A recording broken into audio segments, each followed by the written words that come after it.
Going on, Will here. What you're about to view now is kind of a poorly planned sketch, but this was actually brought up in concept by Paul over at Spheric Reptiles. Much respect to what they have going on over there, and love their approach and everything and all of their support.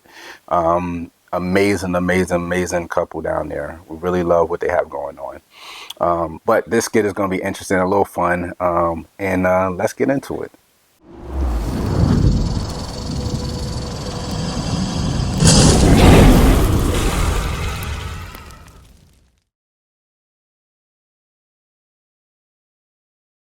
Hey, what's going on, man? How you doing, Will?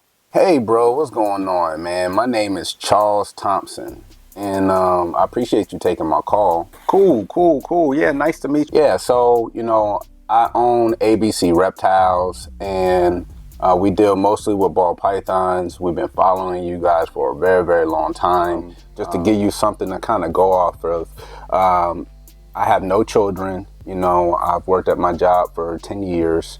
I'm in engineering, but ball pythons have been my passion for the last 20 years. That being said, I've had my business now for the last 10 years. But like I said, I just can't seem to get over that hump.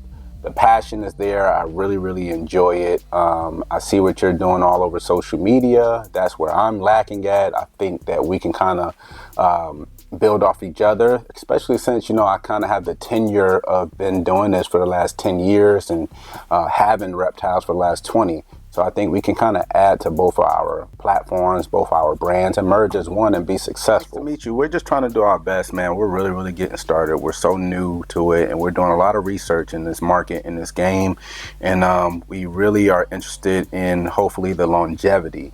So that's a big thing for us, is longevity. It seems like you've been doing it for a while, and it's definitely piquing our interest. Cool. I think it's a good concept because I feel like as far as my priorities, I work.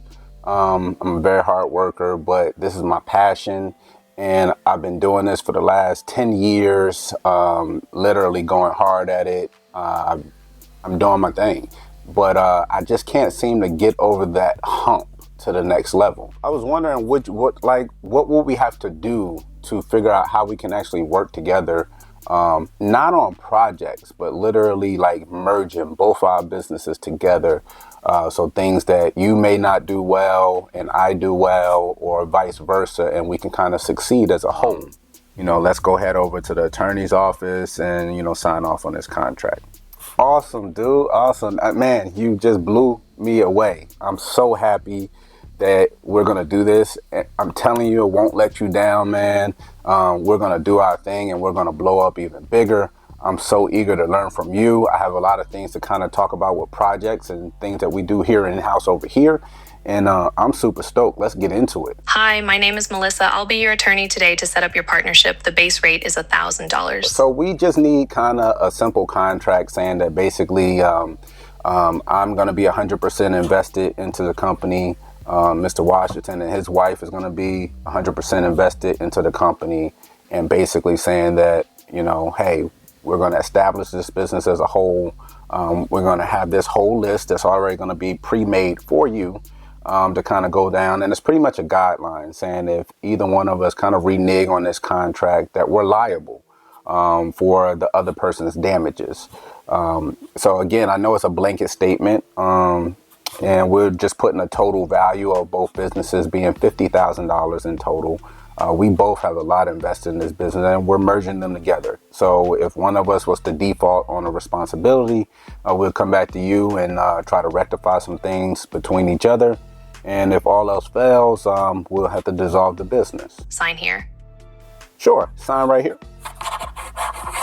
Hey, yep. So where do I sign? Sign here.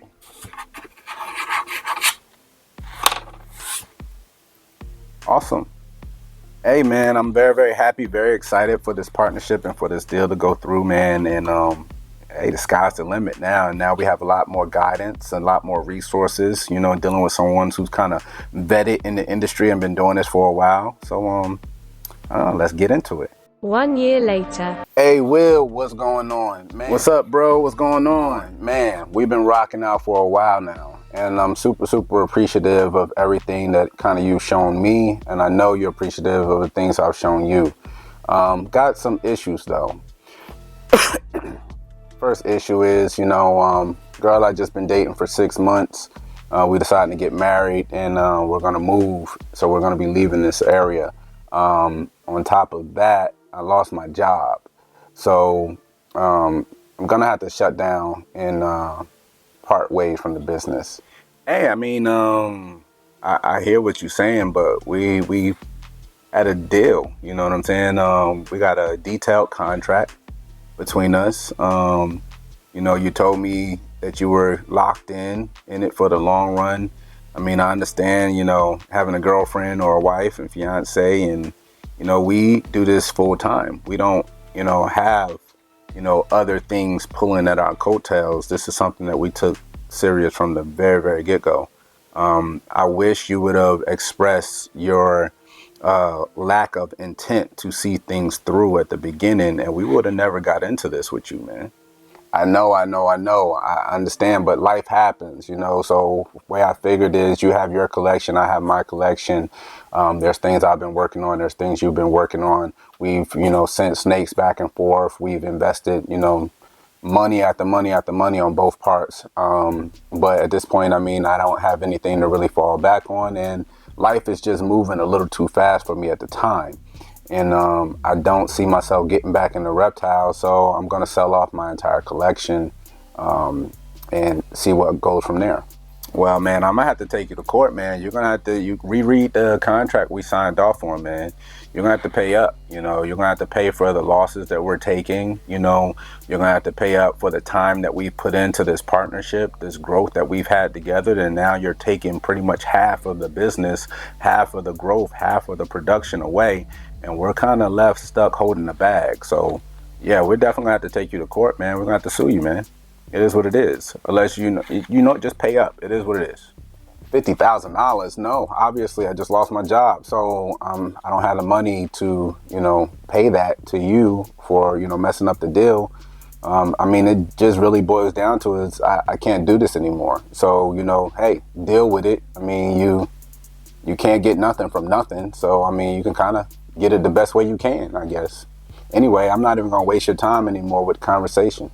No, I'm gonna get something. I'm gonna get something. It is what it is. But you know what? I got all your information. I got your location, and this is gonna be the definition of on site. So when I see you, it's up. So guys, hopefully you enjoyed this video. Again, we're trying to make it a little comical, a little enjoyable, because these are some things that we do kind of know a lot about on the business side.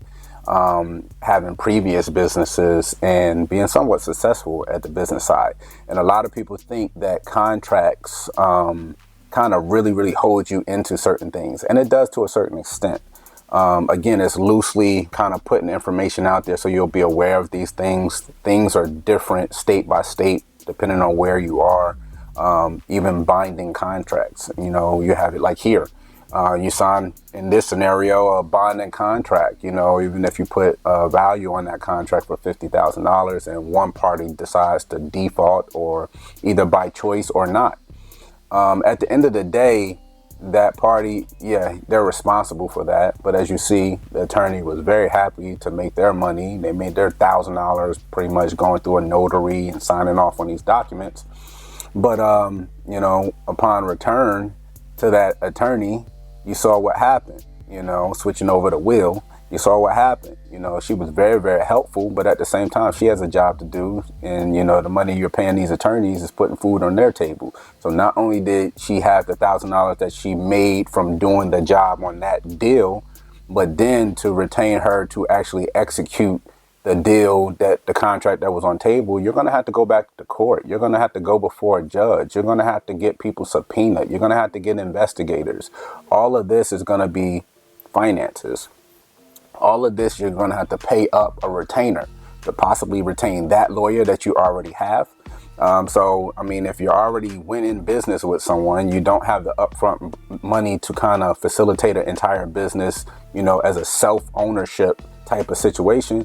And, a little help from anywhere always helps. I get that. But at the same time, now you're in a really, really hard spot because you're going hard, hard, hard, and then the other person folds on you, and now you're sitting there like, okay, well, I'm gonna go get this money from you. Well, they ain't got the money. What are you gonna do now? Now I'm gonna go back to the attorney. I'm gonna pay a $5,000 retainer.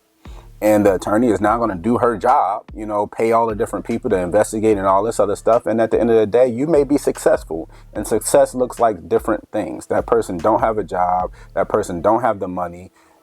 You're literally trying to hunt it down. And at the end of the day, let's say you see your day in court.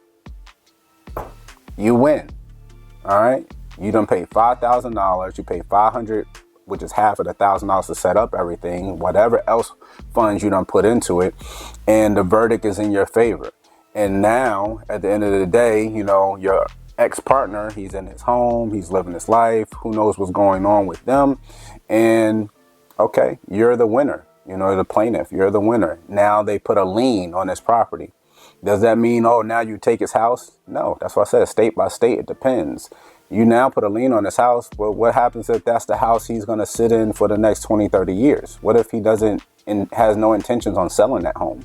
Then, so the way liens work is basically you have to rectify all liens on any personal property before you can sell it. So if he decides to stay there, yes, it's kind of like an eyesore to kind of have a public lien on a piece of property you own, but you're not really forced to sell that because it's not really free and clear. They can still continue to live in it and enjoy it. And then when you decide to sell it or rectify your debt, now you can now kind of do that and resolve things in the court's eyes. So again, it's a long man's game. So a lot of the time when we dealing in this hobby world of interest that we're in, a lot of people are going to take those contracts for granted, and the contract is really useless. It's not even worth the paper is signed on, because people are not going to uphold the contracts. A lot of people that break contracts are because they literally don't have the financial means to fix the issue at hand. So these are things to think about, especially in a series like this, the Getting Established series. And we just wanted to put a little spin on it so you guys fully understand our aspect of where we're coming from, especially being prior law enforcement and having to tell people they got to go to small claims court. And if that comes to a question where you're like, oh, well, I'll just take them to small claims court. Well, there's a lot of information and knowledge you need to know about small claims court, too. You need to know everything on your own because you're trying to go to small claims court to keep the attorneys out of it. That means you need to know every document, every form, 44, blah, blah, blah, everything you need in order to secure all the documentation to go before a judge. When you go before a judge, it is not how you see it on court TV. You need to know exactly what needs to be presented in opening statement, closing statements, calling up witnesses. And if anything is out of line, you have to Control Alt Delete and start everything all over. None of the judges tend to help you out because judges, believe it or not, even though they're impartial, they urge people to consult counsel in every aspect of law. So again, your back is against the wall. Again, err on the side of caution. We're not trying to push you either way. We just want you to be aware of some of these things that can happen. Anyway, it's Will, Flawless Exotic Creations, and we out.